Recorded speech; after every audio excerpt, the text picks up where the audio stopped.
Hi everybody, I hope you're doing well. Simcha Bunim of Pesisha, a late 18th century Hasidic master, would give the following advice to his followers. In the one hat pocket, you should have a piece of paper with the words Ani Afa Ve'efe, I am mere ash and dust, written on it. In the other hat pocket, you would keep another piece of paper with the words Bishvili Nivra Ha'olam, the world was created for me, written on it.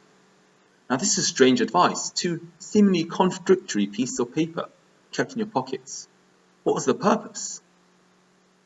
Simcha Bunim told the students to keep these papers, to keep themselves in balance. If you're getting a bit haughty, a bit egotistical, take out the one piece of paper and remind yourself, you're not that great. And if you're feeling a bit down, if you're feeling a bit dejected, take out the other piece of paper and remind yourself that you are amazing and there's so much potential. In psychology as well, we have two ideals. We've got ego and we've got self-esteem. The ego, Latin for I. It's all about me. What can I get from this? What's it worth for me? And when it's all about the ego, it's all about the me. We need to remind ourselves, Ani Afa Ve'efe, I am mere ash and dust. I'm not that great. I'm a mere mortal human being. I'm not as great as I think I am. On the other hand, my self-esteem, my self-evaluation, knowing who I am as part of a greater society, what can I do to help? What can I do to better, to further society? What's my place in society?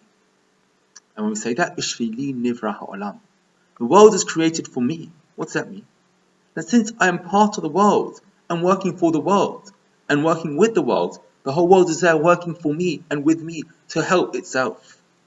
We are all working together. Aesop is famed to have written the words, united we stand, divided we fall. When we work together, when self-esteem takes the lead, united we stand, we can do so much. However, my ego takes control. I'm divided from the rest of the society, and divided we fall. And it's a very fine balance between these two. When my ego is stronger, my self-esteem takes a hit. When my self-esteem goes stronger, my ego takes a hit. Back in the beginning of March, Boris Johnson, before any lockdowns, before any restrictions, our Prime Minister, Boris Johnson, sat in Downing Street and begged the country, don't be stupid, be careful, don't have big parties, don't have big social gatherings. That weekend, the parks were full, there were parties, people were socialising all over the place. What ensued was lockdown. Terrible consequences to the country, to people's health, people's lives, to people's livelihoods. 2 months of this went by, and in May, some of the restrictions started easing. People started slowly getting back to normal life. But some few individuals decided, no, that's not good enough. Let's have raids, let's have thousands of people together, illegally, in forests, partying away. And these illegal gatherings, social gatherings, parties, caused and enabled a second spike. And it looks now we're going back to a second lockdown, hurting more and more people once again. And we can see how the act of one single individual, of individuals, people who are not united, can affect society so badly. We know in physics there's a gravitational pull between everything on Earth. It's a bond which binds all of us together, spiritually as well. Every human being is created with a beautiful soul.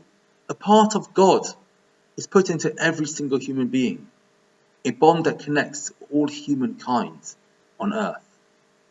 And when one person fails, one person falters, that hurts the rest of society. We start Yom Kippur, with a very interesting service, with Kol Nidrei. And if we look at Kol Nidrei, we look at the words, it's not a prayer. If anything, it's a legal formula annulling our vows. Why do we start the holiest day of the year, Yom Kippur, with a legal formula annulling vows, annulling our oaths? Well, there are two aspects to Yom Kippur. There's a well-known aspect of asking God for forgiveness, getting back to God, getting closer to God. That's a well-known aspect. There's a second, just as important aspect of Yom Kippur. That is getting closer, rekindling our kinship with our friends, our families, our neighbours, and those near and dear to us. Rejoining with humankind. There's a custom before Yom Kippur to say a prayer, forgiving all those people that have wronged us and hurt us over the past year. Similarly, it's normal to go around asking people for forgiveness to those whom we have hurt over the past year.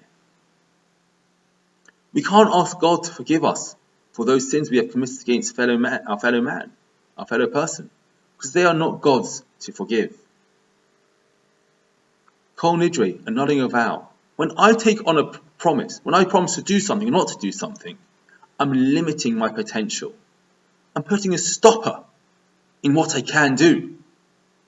My self-esteem has taken a hit. My ability to give to society is not as strong as it once was. Before Yom Kippur, we want to connect back together again. We want to be a united society, because when we are united, God looks down upon us and says, wow, that's amazing. They are so close, they are connected. I want them back. I want them back. I'm going to forgive them. And that is amazing. As we saw in this year, the impacts of a few can really badly hurt the many.